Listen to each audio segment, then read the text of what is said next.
São 4 horas e 30 minutos. A gente volta o 360 com os assuntos internacionais.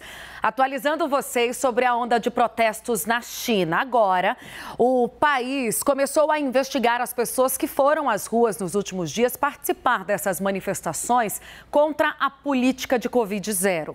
A repressão virou ponto de tensão diplomática com o Reino Unido depois que um repórter da rede BBC foi detido. Hoje, o governo britânico chamou o embaixador da China para dar explicações.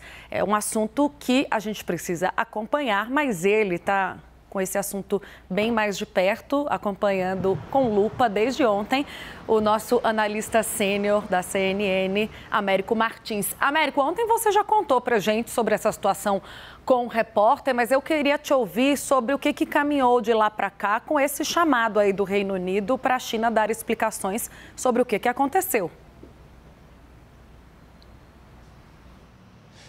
Esse chamado do Reino Unido, esse é um movimento diplomático forte.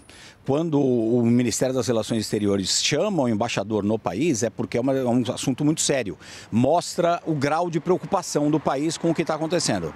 Nesse caso seria óbvio, porque afinal de contas um repórter britânico da BBC foi espancado pela polícia chinesa enquanto ele estava fazendo simplesmente o trabalho dele, que era cobrir os eventos, cobrir os protestos que estavam acontecendo em Xangai. A polícia chinesa disse que ele não tinha se identificado como um repórter. O embaixador chinês aqui disse que pedia desculpas, que insistiu nessa tese de que não havia a identificação do repórter como um profissional da imprensa que estava ali acompanhando o evento, mas isso não deixou muito feliz o governo britânico, não. Ontem à noite, inclusive, o primeiro-ministro Rishi Sunak fez o seu primeiro discurso sobre política externa desde que ele assumiu o cargo aqui no Reino Unido. E foi justamente sobre a China. Ele não se referiu aos protestos, não se referiu também ao incidente aí com o espancamento do repórter, mas ele disse que as relações com a China vão mudar, que a era de ouro dos últimos 10 anos, a relação entre Pequim e Londres, vai acabar e que os britânicos, foram ingênuos nessa relação e que a partir de agora ele vai querer ser muito mais pragmático com os problemas e os desafios que a política externa chinesa apresentam ao Reino Unido. E Tainá, uma última informação. Causa muita intriga, muito interesse, na verdade, entender por que o presidente Joe Biden dos Estados Unidos se manteve calado até agora com relação a esses protestos. O Departamento de Estado norte-americano disse ontem que toda manifestação pacífica deveria ser tolerada e poderia acontecer, mas o Joe Biden, quando assumiu o seu mandato na frente da presidência americana, ele disse que um dos principais desafios dele, uma das principais políticas que ele iria promover era enfrentar a China, do ponto de vista de uma rival econômica muito importante, não do ponto de vista de uma guerra fria. Mas ele se manteve calado nesse momento dos protestos. A gente também lembra que as 2 semanas ele se encontrou numa reunião do G20 com o Xi Jinping, os dois conversaram e a gente não tem todos os detalhes ainda. Então ele provavelmente está tentando pegar um pouco mais leve com Pequim neste momento. É com você, Tainá. Américo, obrigada pelas suas informações. Vamos acompanhar esse assunto de perto, gente, e trazer análise também. O Américo agora trouxe um panorama do que está sendo discutido no Reino Unido, do que aconteceu depois desse episódio durante um protesto na China. O Lourival Santana, nosso analista de internacional, vai ampliar um pouco essa discussão, Louri, para a gente ter uma ideia de como é que as manifestações impactam no mundo. Conta para a gente. Boa tarde, bem-vindo. Boa tarde. Como são as manifestações mais importantes em uma geração, desde 1989, do massacre da Praça da Paz Celestial, a percepção do mundo em relação à China e ao regime chinês e ao grau de aprovação popular desse regime está mudando de forma acelerada.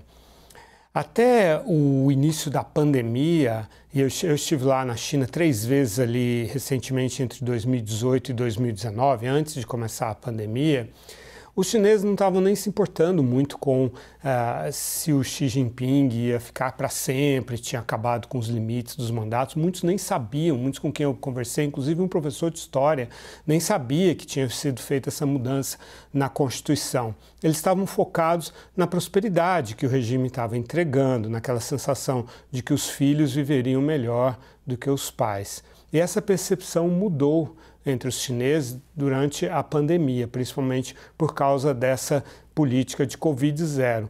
Muitos chineses, os chineses não sabem se vão trabalhar na semana que vem, se vão ganhar dinheiro na semana que vem, porque a qualquer momento podem ser proibidos de sair de casa, de trabalhar, suas empresas podem ser fechadas, as empresas onde eles trabalham, as lojas e assim por diante.